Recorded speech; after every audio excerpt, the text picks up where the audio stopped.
Good மார்னிங்ப்பா. நம்ம இப்போ கெமிக்கல் ப்ராப்பர்ட்டியில் nitric acid react with metal அப்படின்னு சொல்கிறோம். Reaction of metal with HNO3. It can be explained by 3 step, namely primary reaction, secondary reaction, tertiary reaction. புக்கில் இருக்கும், பார்த்துங்க. பேஜ் நம்பர் 62லேருந்து 63 வரைக்கும் தான். Primary reaction first. இந்த பிரைமரி ரியாக்ஷனை பொறுத்த வரைக்கும் உங்களுக்கு என்னன்னு கேட்டிங்கன்னா, metal react with nitric acid to produce metal nitrate and nascent hydrogen. இதுதான் ஃபஸ்ட்டு பிரைமரி. அடுத்தது பார்த்திங்கன்னா செகண்டரி ரியாக்ஷன். செகண்டரி ரியாக்ஷன்னா ஒன்றும் கிடையாது. இந்த நேசன்ட் ஹைட்ரஜன் என்ன பண்ணணும்னு கேட்டிங்கன்னா, ரிடக்ஷன் ப்ராடக்டை ஃபார்ம் பண்ணணும். Okay, produces the reduction products of nitric acid.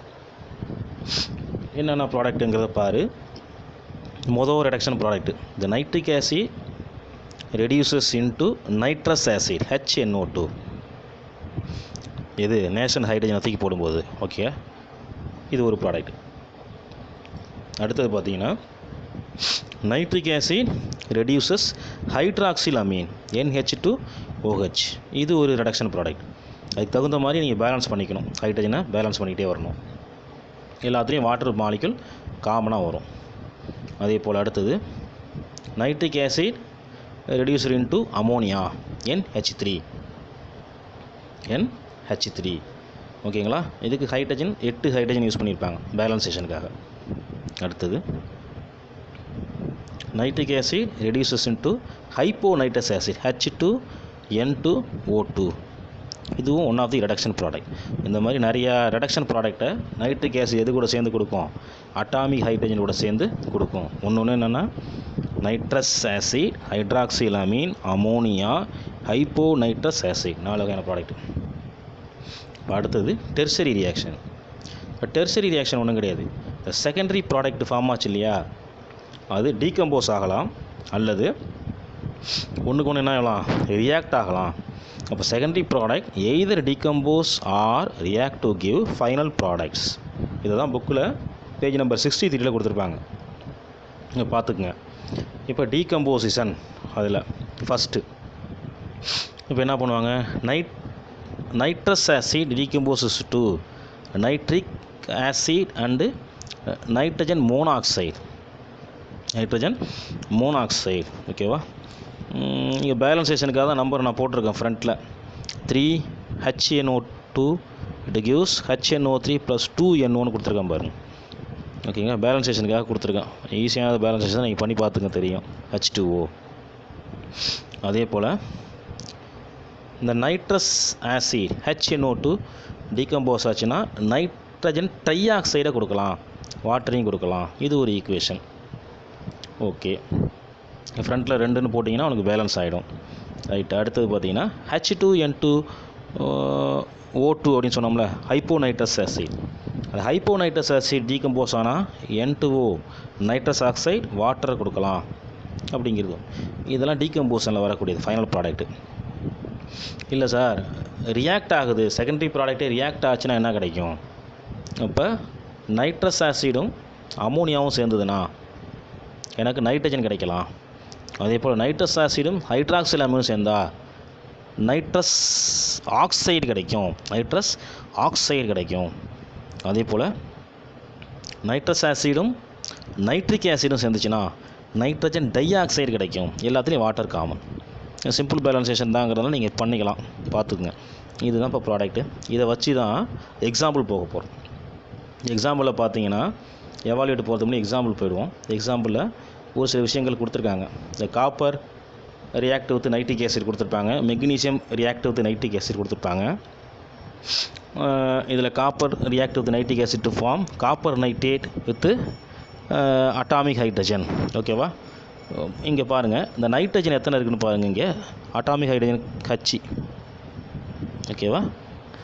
Right. இங்கே நைட்ரஜன் எத்தனை இருக்குது? 2. ஸோ இங்கே 2ஆல் மல்டிப்ளை பண்ணு, ஹைட்ரஜன் 2 ஆகிடும். ஸோ இந்த அட்டாமிக் ஹைட்ரஜனை 2ஆல் பெருக்கு 2H. ஓகேவாப்பா? ரைட். இப்போ அடுத்தது பாருங்கள். அடுத்த ஈக்குவேஷனில் இந்த அட்டாமிக் ஹைட்ரஜன் நைட்ரிக் ஆசிட் கூட சேர்ந்து ரிடக்ஷன் ப்ராடக்ட்டை கொடுக்கலாமா, நைட்ரஸ் ஆசிடை கொடுக்கலாம், வாட்டரை கொடுக்கலான்னு ஏற்கனவே பார்த்தோம். ஓகேவா, இது செகண்ட் ஈக்குவேஷன். இப்போ இதில் என்ன முக்கியமான விஷயம் பார்த்தீங்கன்னா, ஃபஸ்ட்டு ஈக்குவேஷனை செகண்ட் ஈக்குவேஷனை கம்பேர் பண்ணிப்பார். ஓகேவா, இதை நீ முதல்ல பேலன்ஸ் பண்ணிக்கோ, செகண்ட் ஈக்குவேஷனை பேலன்ஸ் பண்ணிக்கோ. பேலன்ஸ் பண்ணும்போது பார்த்தீங்கன்னா இங்கே என்ன ஆகும், 6 ஹைட்ரஜன் போட்டால் தான் பேலன்ஸ் ஆகும். இங்கே 6 ஹைட்ரஜன் அட்டாமிக் ஹைட்ரஜன் வரும், இங்கே 3, இங்கே 3, இங்கேயும் 3. இது பேலன்சேஷன் பண்ணி பார்த்தீங்கன்னா ஒன்று வரும், 6 ஹைட்ரஜன் வரும். ரைட்டு, ஃபஸ்ட்டையும் செகண்ட் ஒன்றையும் கம்பேர் பண்ணிப்பார். ஃபஸ்ட்டையும் செகண்ட் ஒன்றையும் கம்பேர் பண்ணி பார்த்தீங்கன்னா இங்கே 6 அட்டாமிக் ஹைட்ரஜன் இருக்குது, இங்கே என்ன இருக்குது, 2 அட்டாமிக் ஹைட்ரஜன் தான் இருக்குது. ஓகேவாப்பா. அப்போ ஃபஸ்ட்டு ஈக்குவேஷன் என்ன பண்ணுற, 3ஆல் பெருக்கிட்டிங்கன்னா அங்கேயும் 6 வந்துருமா, 6 என்ன பண்ணலாம், நம்ம கேன்சல் பண்ணலாம். ஸோ ஃபஸ்ட் ஈக்குவேஷன் என்ன பண்ண போகிறேன்னா 3ஆல் மல்டிப்ளை பண்ணி எழுத போகிறேன், இன்ட்டு 3. அப்போ எனக்கு என்ன கிடைக்கும், 3Cu. கீழே எழுதியிருக்கேன் பார்த்துங்க, 3 × 2 6HNO3, அப்புறம் 3CuNO3 ட்வைஸ். அதுக்கப்புறம் என்ன ஆகிடும், 6 அட்டாமிக் ஹைட்ரஜன். இதுதான் எனக்கு கிடைக்கும் இல்லையா. இங்கே அடுத்து பாருங்கள், இப்போ ஓவரால் ஈக்குவேஷன் எழுத போகிறேன். எதெல்லாம் கேன்சல் ஆகும் ஓவராலாக எழுதும்போது என்னன்னு பார்த்துங்க. இந்த நைட்ரஸ் ஆசிட் அப்படிங்கிறது டெர்சரியில் ஒரு விஷயம் டீகம்போஸ் ஆகலாம்ல, அதை விட்டுட்டோம் பாருங்கள். HNO2 டீகம்போஸ் ஆகுது, என்னென்ன கிடைக்கும் அதையும் சேர்க்கணும். HNO3 ஒரு நிமிஷம் இருங்க, HNO3 என்ன கிடைக்கிது, நைட்ரிக் ஆக்சைடும் கிடைக்கிது. HNO3யும் நைட்ரிக் ஆசிடும் கிடைக்கிது. ஓகேவாப்பா. இப்போ சம்மேஷன் போட்டு பாருங்கள். சம்மேஷன் பண்ணிங்கன்னா எதை கேன்சல் பண்ணலாம், 6H + C, 6Hயும் இந்த 6Hங்க ஓகேவா கேன்சல் பண்ணலாம். சரி, வேறு நைட்ரஸ் ஆசிட் HNO2 லெஃப்ட் சைடில் இருக்குது, HNO2 இங்கே இருக்கிற HNO2 கேன்சல் பண்ணலாம். ஓகே, அடுத்த பாருங்கள், இங்கே எத்தனை HNO3 இருக்குது, ஒரு HNO3 தான், ஆக்சுவலாக ஒன்று தான் அது. ஒரு HNO3, இங்கே ஒரு HNO3 போச்சுன்னா ரிமைனிங் மேலே எத்தனை இருக்கும், 2 HNO3 இருக்கும். இப்போ ஓவரால் ஈக்குவேஷன் காப்பர் 3 இருக்குது, கீழே லாஸ்ட் ஈக்குவேஷனில் ஒரு 6 HNO3 6 HNO3 இருக்குது, மேலே ரிமைனிங் எவ்வளோ இருக்குது, 2, 6 + 2 8 HNO3. ஃபார்ம் ஆகிற salt copper nitrate 3 copper nitrate, அப்புறம் நைட்ரஜன் மோனாக்சைடு, அதுக்கப்புறம் 4 வாட்டர் மாலிகுல். இதுதான் ஃபார்ம் ஆகும். இந்த மாதிரி நீங்கள் என்ன பண்ணலாம், நீங்கள் மெக்னீஷியத்தை பேலன்ஸ் பண்ணி பார்க்கலாம். Magnesium react with nitric acid to produce magnesium nitrate and atomic hydrogen. Atomic hydrogen 2. ஏன்னா இங்கே நைட்ரேட் நான் 2 கோடு போட்டு வச்சுருக்கேன் பாருங்கள். இந்த நைட்ரேட்டை வச்சுக்கிட்டு நீங்கள் ஈஸியாக பேலன்ஸ் பண்ணலாம். இங்கே 2 போட்டிங்கன்னா இங்கே என்ன போடுங்க, 2 போடுவீங்க. ஓகேவா. அடுத்த ஈக்குவேஷனில் நைட்ரிக் ஆசிட் அட்டாமிக் ஹைட்ரஜனில் சேர்ந்து அமோனியாவையும் வாட்டரையும் கொடுக்கும். ஓகேவா. ஆக்சிஜன் இங்கே 2 கோடு போட்டு வச்சுருக்கேன் பாரு. ஸோ அதனால் இங்கே நான் இங்கே 3 போடுறேன், ஆக்சிஜன் பேலன்ஸ் ஆகும். அதுக்கப்புறம் ஹைட்ரஜனை பார்க்கணும். 3 2 6 6 3 9 ஹைட்ரஜன் இருக்குது. ப்ராடக்ட் சைடில் 9 ஹைட்ரஜன் இருக்குது. இங்கே ஹைட்ரஜனில் 1 இந்த பக்கம் 1 இருக்குது.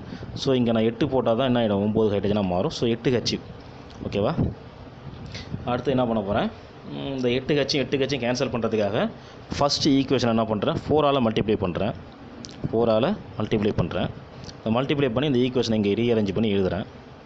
எழுதும்போது என்ன எழுதுவோம், 4Mg 8HNO3 4MgNO3 ட்வைஸ் 8Hன்னு எழுதுவேன். ஓவரால் ஈக்குவேஷன் எழுதுவோம். அடுத்தது அதுக்கு இடையில் ஃபைனல் ப்ராடக்ட் எழுதுவோம்ல, nitric acid react with ammonia. ஒன்று டீகம்போஸ் ஆகலாம், இல்லைன்னா ரியாக்ட் ஆகலாம்னு சொல்லியிருக்கோம்ல. அப்போ டெர்ஷரி ரியாக்ஷன் இடையில எழுதிக்கணும். இப்போ HNO3 react with ammonia to produce ammonium nitrate. இப்போ இந்த 3 ஈக்குவேஷனையும் நீ ஓவரால் பண்ணணும், ஓவராலாக எழுதணும். ஓவராலாக எழுதும்போது எதாவது எழுதுவேன், 8H கேன்சல் பண்ணுவேன். இந்த 8Hயும் இந்த 8Hயும் என்ன பண்ணுவேன், கேன்சல் பண்ணுவேன். ஓகேவா. அடுத்தது அமோனியாவும் கேன்சல் ஆகிடும்.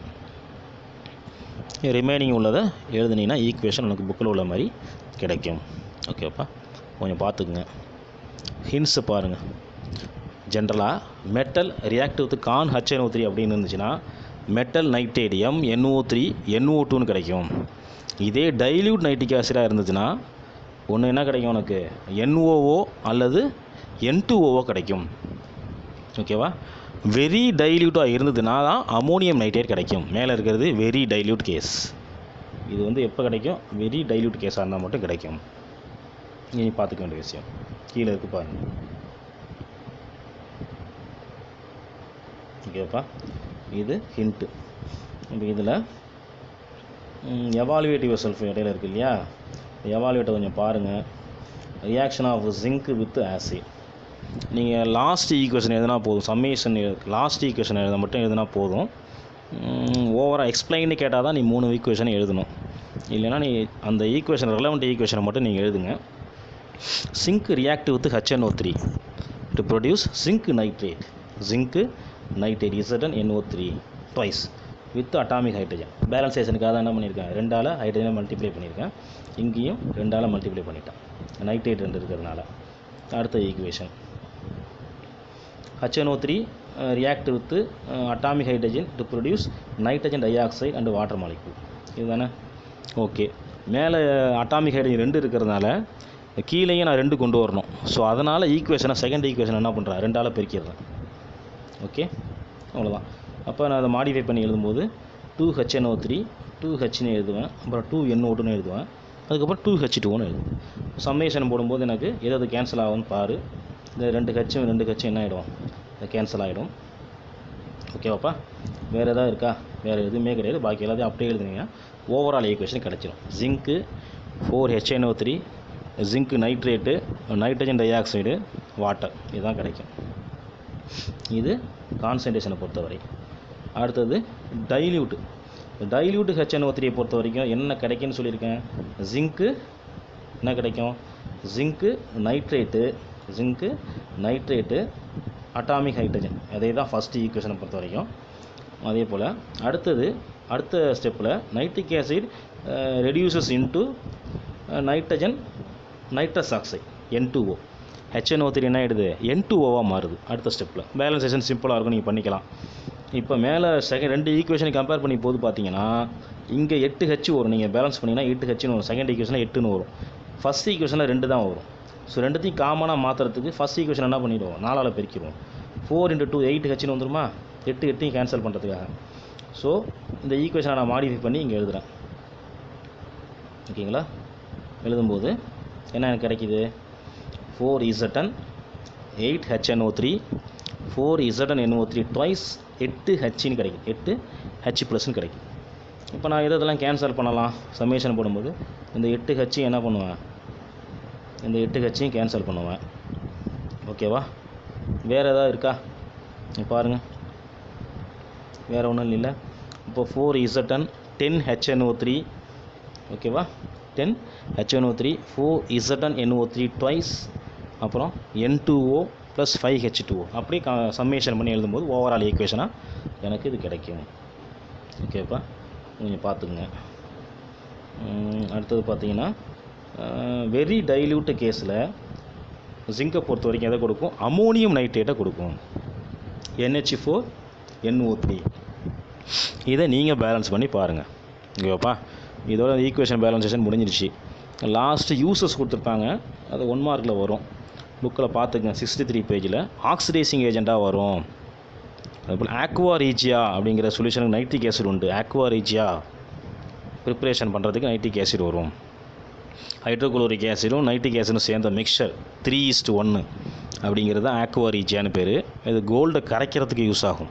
ஓகே, அதே போல் ஃபோட்டோகிராஃபியில் சில்வர் நைட்ரேட்டுங்கிற சால்ட் யூஸ் ஆகுது. அதே போல் கன் பவுடரில் ஃபயர் ஃப்ரேமில் பார்த்திங்கன்னா சோடியம் நைட்ரேட்டு அப்படிங்கிற காம்பவுண்டு யூஸ் ஆகுது. ஓகேப்பா, தேங்க்யூ.